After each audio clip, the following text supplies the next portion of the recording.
I want you to show me with your fingers on a scale of 0 to 10, how much do you like structure? 10 would mean, Lydia, I dream in Excel sheets.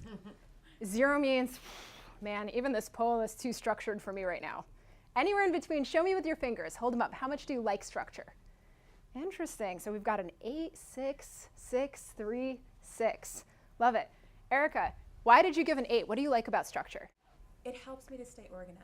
Helps you to stay organized. Good. Alan, you are our lowest number with the 3.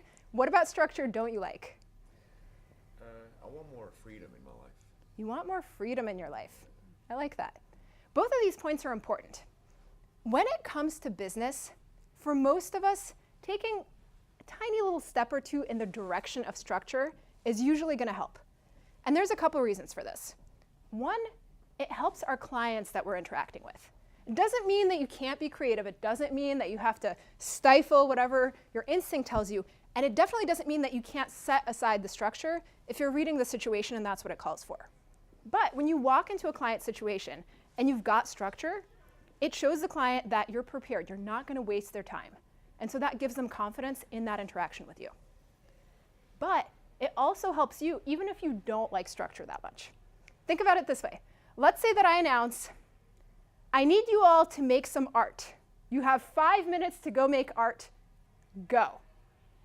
So you're all sitting here looking around, okay, what am I doing?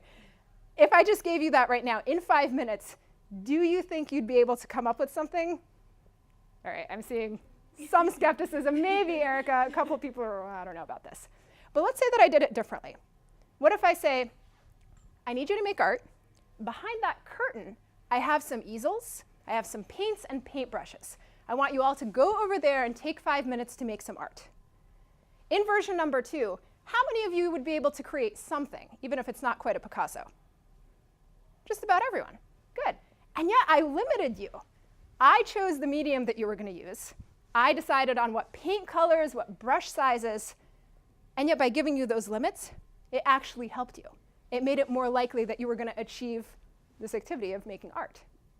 And it's the same thing in business.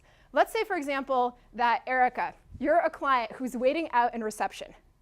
I'm your boss, and I'm telling you, okay, Erica is coming in a minute, and you have 2 minutes to come up with a client success story. Sometime that you helped one of our clients that you can share with her. 2 minutes, go. How many of you could come up in those 2 minutes with something that's very clear and concise? Maybe, maybe not so much. But what if I did a little bit differently? I say our client or our prospect Erica is coming in.